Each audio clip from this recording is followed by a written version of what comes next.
Hello everyone, this is me Sabiya है और मैं आपके लिए लेकर आई हूँ एक और रीडिंग जो कि होगी उन लोगों के लिए जो राइट नाउ ऐसी सिचुएशन में है जहाँ पर आपको लगता है कि आपको मूव ऑन कर लेना चाहिए पर्सन से, पर आपको थोड़ा क्लैरिफिकेशन चाहिए। क्या ऐसा करना आपके लिए सही है या नहीं, तो ये रीडिंग चेक कर सकते हो। चाहे आप मैरिड हो, चाहे एक टॉक्सिक रिलेशनशिप में हो, चाहे आप काफ़ी टाइम से वेट कर रहे हो, सारी सिचुएशन में जिस भी सिचुएशन में आपके माइंड में ये सवाल आता है कि क्या आपको मूव ऑन कर देना चाहिए, तो ये रीडिंग डेफिनेटली आपके लिए है। So stay tune. और रीडिंग शुरू करने से पहले रिमाइंड करवा दूँ कि ये एक जनरल रीडिंग है, सबके साथ मैच कर भी सकती है और ना ही भी। सो जो बातें, जो मैसेजेस मैच करती हैं, उन मैसेजेस को पिक करो और बाकी सबको छोड़ दो। अगर आप पर्सनल रीडिंग्स चाहते हो, पेपॉल से या ईजी पैसे से पेमेंट कर सकते हो। सिर्फ तभी रीच आउट करो ताकि आपका भी टाइम वेस्ट नहीं हो और मेरा भी। सो क्या आपको मूव ऑन कर लेना चाहिए? Let's find out.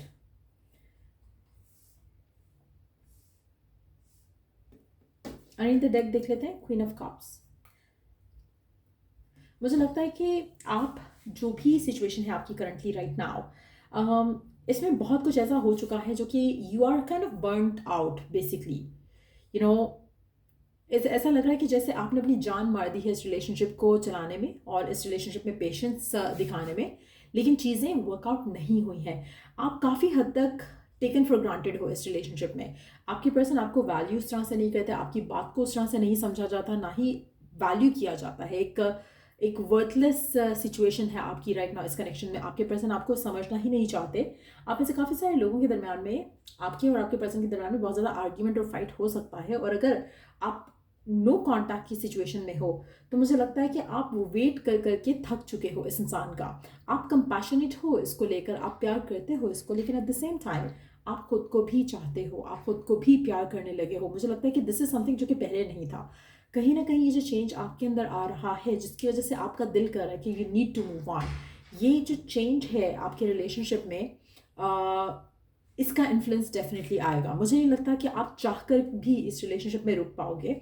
आपका दिल करेगा और आप मूव ऑन करोगे इस इंसान से, रिगार्डलेस ऑफ कि आपकी शादी है, रिगार्डलेस ऑफ द फैक्ट कि आप कमिटमेंट में हो, टॉक्सिक रिलेशनशिप में हो, आप इस इंसान से डेफिनेटली मूव ऑन करोगे, क्योंकि आप एम्प्रेस की एनर्जी में टैप इन करने वाले हो। और ये जो एनर्जी है, इसमें आप सेटल इन फॉर लेस नहीं करते हो, और राइट नाउ आप सेटल इन फॉर लेस ही कर रहे हो, और हो सकता है कि काफ़ी टाइम से कर रहे हो, जिसकी वजह से आपको कहीं ना कहीं इंट्यूटिवली फील होता रहा है, लेकिन आप इग्नोर करते आए हो। अब आप हर दफ़ा चांस देते आए हो, लेकिन अब आप उस सिचुएशन में इस चीज़ को और ड्रैग नहीं करोगे और मूव ऑन करोगे। सो मैं चाहूँ कि मैं आपको कहूँ कि नहीं, मूव ऑन नहीं करना है या आपको रुकना चाहिए या ये वो, आप अल्टीमेटली मूव ऑन करने वाले हो। मेरे कहे बगैर आप करोगे, क्योंकि आपकी अवेयरनेस हो रही है, आपकी ग्रोथ हो रही है, आपकी पर्सनल एक जो ग्रोथ है वो आपको ये स्टेप लेने पे मजबूर करेगी ही करेगी।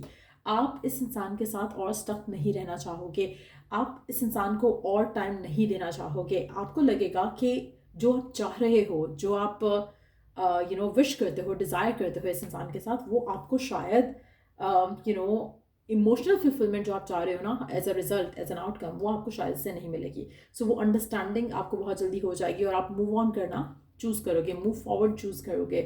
आप में से कुछ लोगों के लिए मुझे लगता है कि आपके लिए कुछ चीज़ें भी क्लियर हो जाएंगी। अगर आपको थोड़ा पहले लगता था कि चांस देखना चाहिए, या पर्सन बदल जाएगा, या पर्सन आपके लिए स्टैंड ले लेगा, आपको रियलाइज़ हो जाएगा कि ऐसा नहीं होगा। कुछ चीज़ें आपके सामने खुलकर आएंगी, जिसके बाद आपके लिए एक सॉलिड स्टेप ले पाना, डिसीजन ले पाना आसान हो जाएगा। आपके लिए खुद के लिए स्टैंड ले पाना भी आसान हो जाएगा। सो मुझे लगता है कि आप में से मेजॉरिटी लोग आने वाले टाइम में मूव ऑन करना चूज़ करोगे, और आप अपनी ज़िंदगी में एक ऐसा इंसान चाहोगे और पाओगे जो कि रेडी होगा, जो कि आपकी एनर्जी में होगा सेम, और उससे आपकी बहुत जल्द शादी हो जाएगी। मुझे लगता है कि आपकी ज़िंदगी में एक नया पर्सन आने वाला है बहुत जल्द, और ये person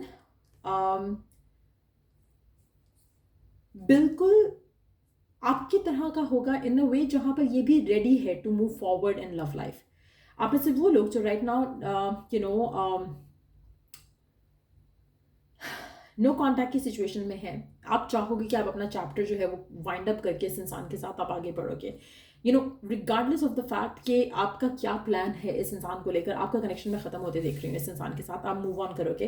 there is a person coming in your life जो कि आपके जैसा है, जो कि डिपेंडेबल है, जिसके साथ आपको लगेगा कि हाँ आप अपनी ज़िंदगी एक अच्छे तरीके से गुजार सकते हो। एक ऐसा लाइफ पार्टनर आपकी ज़िंदगी में एंटर होगा, और ये पर्सन कंप्लीटली नया पर्सन है। आप में से मेजॉरिटी लोगों के लिए we do have two aces यहाँ पर, एस ऑफ वॉन्स और एस ऑफ कप्स का कार्ड है। तो डेफिनेटली आप अपनी ज़िंदगी में आगे बढ़ रहे हो, आप बहुत वेट कर चुके हो, आप बहुत होल्ड ऑन कर चुके हो एक सिचुएशन में, कुछ वर्कआउट नहीं किया इस इंसान के साथ जिसके साथ आप करंटली डील कर रहे हो। सो डेफिनेटली आप इससे आगे बढ़ोगे, और आपको पता है कि आगे बढ़ने में ही आपके लिए भलाई है। और हाँ, आपका प्यार इस इंसान को लेकर शायद कम नहीं है या कम नहीं होगा, जस्ट दैट कि आप पहले आप अपने इमोशंस को हावी रख रहे थे, अब आप अपने माइंड को थॉट्स के साथ सोच समझ के डिसीजन लेना चाह रहे हो, आप मिस्टेक नहीं करना चाह रहे हो, और जो कि पहले शायद आप कर चुके हो, आप पहले बहुत ज़्यादा टाइम वेस्ट कर चुके होगे इस इंसान के चक्कर में। लेकिन अब आप एक थॉटफुल प्लान चीज़ करना चाहते हो, आप चाहते हो कि आपकी ज़िंदगी में स्टेबिलिटी आए, जो कि इस इंसान के साथ आना जो है वो पॉसिबल नहीं लग रहा। ये जो भी पर्सन है जिससे आप प्यार करते हो, ये पर्सन होल्ड बैक कर रहा है, ये पर्सन आपको वो खुशी नहीं देना चाहता या नहीं दे सकता जो आप चाहते हो, और वो खुशी आपको नए पर्सन से ही मिलेगी। ये पर्सन आपको कहेगा कुछ लेकिन करेगा कुछ, ये पर्सन वो स्टेप्स नहीं ले रहा जो इसको लेने चाहिए, या आपको कहता होगा कि शायद ये आपको चाहता है या चीज़ों को वर्कआउट करेगा, सब ठीक कर देगा, लेकिन नहीं करेगा।